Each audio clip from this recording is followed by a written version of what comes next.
El primer caso de coronavirus en Ecuador se conoció el día 29 de febrero. Se supone que antes ya hubo contagios, pero este fue un caso comprobado de una persona que vino de España y se paseó por varias ciudades del país y provocó un contagio fuerte, y luego esto se regó en la ciudad de Guayaquil. En el 10 de marzo, coincidiendo con la declaración de pandemia por parte de la Organización Mundial de la Salud, el gobierno dictó unas medidas de austeridad para poder enfrentar el problema que se venía. Fueron, como se vio después, medidas muy puntuales y muy poco efectivas. El 16 de marzo entramos en estado de emergencia, con cuarentena total, con toque de queda desde las 14 horas, 2 de la tarde, hasta las 5 de la mañana. O sea, uno de las medidas más estrictas, digamos, de América Latina.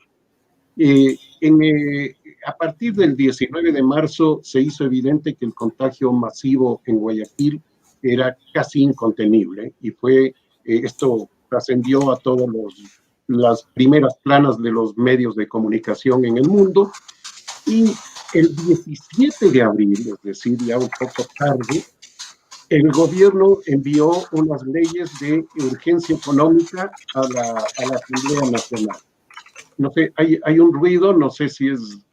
Bueno, envió estas leyes que, dado el carácter de urgencia con las que le calificó el gobierno, debían tramitarse en un mes, y si no lo hace así la Asamblea Legislativa, entran automáticamente en vigencia.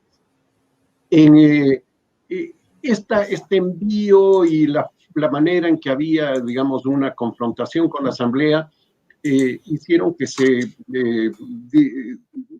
produjeran rumores de la llamada muerte cruzada, que en el fondo es la disolución del presidente por parte del presidente de la Asamblea Legislativa. Eso se desvirtuó después, no hubo mayor problema, pero a partir del 20 de abril, en la semana del 20 de abril, se desplomaron los precios del petróleo, incluso se situaron por debajo de cero, ustedes conocen bien, y ese fue un golpe muy fuerte a la economía ecuatoriana.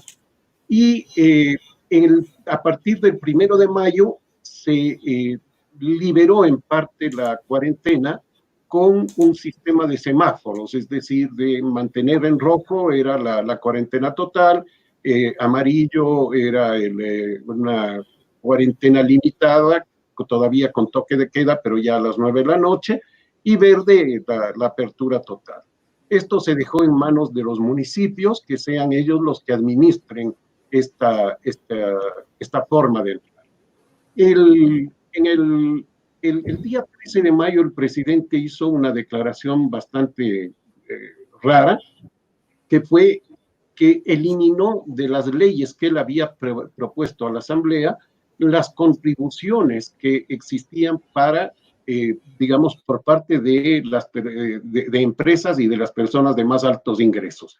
Quitó eso para que puedan ser aprobadas las leyes, como fueron en efecto el 17 de mayo, es decir, justo el día que se cumplía el plazo final.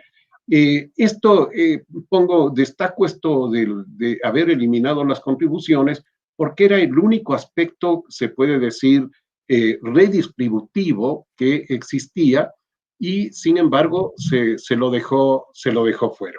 Esa sería, digamos, un cronograma general de cómo avanzó la pandemia o la epidemia, y cuáles fueron las medidas que se fueron tomando en ese momento. Creo que la situación de Ecuador puede además verse desde otras tres dimensiones, ¿no? La una tiene que ver con el tema de la comunicación y el manejo público de la crisis, la otra con el papel ya de los distintos actores políticos y sociales durante la pandemia, y la otra tiene que ver con el papel de la autoridad electoral, porque estamos en medio de pleno desarrollo, digamos, del calendario electoral para unas elecciones generales que deberían, y que de momento deben celebrarse en febrero del próximo año, ¿no? En el tema de la comunicación, el gobierno se ha caracterizado desde el inicio de la pandemia por estar siempre como un paso atrás de las noticias. Ha sido incapaz él de ser el generador, digamos, de noticias y de ser quien pone en la agenda los temas, ¿no? Se ha visto totalmente desbordado, no tanto por los datos oficiales incluso, sobre todo cuando pasó lo que mencionabas, Janina, en el tema de Guayaquil, pero también por una fuerte campaña de desinformación y de noticias falsas que le ha costado mucho en términos de desgaste, porque la estrategia del gobierno ha sido desmentir continuamente, pero se pasa, digamos, mucho tiempo desmintiendo y gasta mucho esfuerzo desmintiendo noticias falsas y no puede parar, porque claro, las redes sociales son como son, no puede pararlas. Entonces, estamos en una situación en donde la opinión pública pone en duda todos los datos oficiales, en parte y mucho con razón, porque claro, la diferencia, esta nueva estadística que tenemos del exceso de muertes, en donde hay algunos indicadores donde dicen que en Ecuador el exceso de muertes, digamos, sobre el normal, supera el 80% y otros del 100%, mientras que las muertes oficiales declaradas por COVID son relativamente bajas, ¿no? En comparación con este exceso de muertes. Entonces, junto con esta campaña de desinformación, ha habido un desgaste en términos de la imagen de gobierno que no ha sabido, mejor, digamos, tratar bien, entre otras cosas porque hay una multiplicidad de vocerías que es impresionante. Digamos, a los ecuatorianos nos marea la cantidad de autoridades que al día nos vienen dando distinta información. Tenemos a la ministra que da información sobre los casos oficiales, al ministro de Salud que dice otra cosa, tenemos al presidente que dice otra cosa, el presidente otra cosa, y eso además con las autoridades locales que desde la semaforización, digamos, desde que cada localidad adquirió la competencia para ver cuáles son las medidas de distanciamiento y en qué grado se hacen esas medidas, también tenemos además las vocerías locales. Se presta también a muchísima confusión, ¿no? Tenemos el tema de las elecciones, tenemos, digamos, los escándalos de corrupción que se han venido destapando a lo largo de la pandemia han sido otra de las cosas que ha menoscabado la imagen del gobierno, pero la política en general. Y en pleno calendario electoral, la propia autoridad electoral está inmersa en una serie de conflictos internos, dividida y también de denuncias y de investigaciones llevadas a cabo por la Fiscalía. Y hay una pugna entre el Tribunal Contencioso Electoral y al interior del propio Consejo Nacional Electoral sobre si se corre o no el calendario electoral. Entonces tenemos de momento también una especie de limbo sobre qué es lo que va a pasar con las elecciones generales de 2021. Y eso también causa malestar, diría yo. Bueno, lo que señalé antes cuando decía lo de la muerte cruzada, que se la llama así porque es la posibilidad del gobierno de clausurar la asamblea o la asamblea destituir al presidente. Eso se habló y parecería que hubo algún intento del gobierno de aplicar eso, que es una medida constitucional, pero que en el fondo sí golpea de alguna manera la democracia. Es una medida como la que tomó el presidente Vizcarra en Perú, ¿no? Por parte de la Asamblea también ha habido el intento, en cambio, de destituir al presidente y Correa ha hecho constantes llamados, no dejó un solo día, por más de 2 meses, de llamar a destituir al presidente o incluso que renuncie, en fin, ¿no? Ese era el... Ahora, yo creo, mirando hacia adelante, yo creo que la democracia ecuatoriana sale muy golpeada de esto. Los hechos de corrupción que ya se mencionaba Angélica le afectan enormemente y pueden llevar, digamos, los hechos de corrupción más todas las otras cosas, pueden llevar a una salida tipo Bolsonaro en Ecuador, ¿no? Es decir, un tipo de mano dura que ofrezca poner orden, en fin. No sería nada raro. Yo tengo mucho temor de eso. Es muy probable.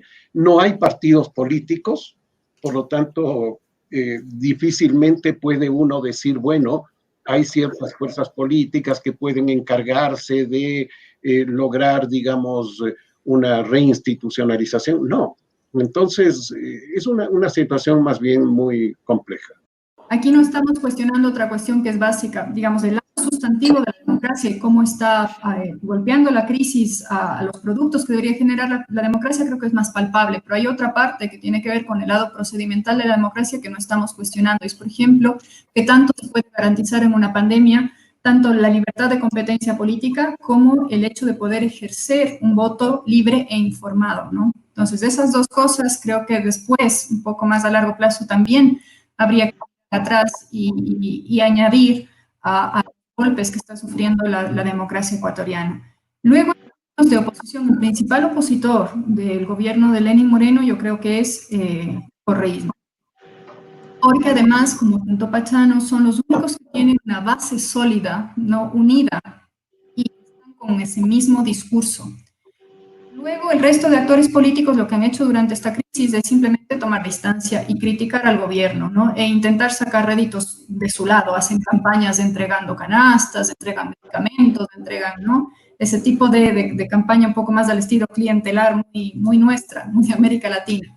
Y desmarcarse del gobierno, aunque luego en el legislativo hayan estado apoyando, por ejemplo, Creo y otras bancadas mayoritarias, apoyan las iniciativas gubernamentales, pero en general el gobierno se ve bastante solo y eso también suma al desgaste.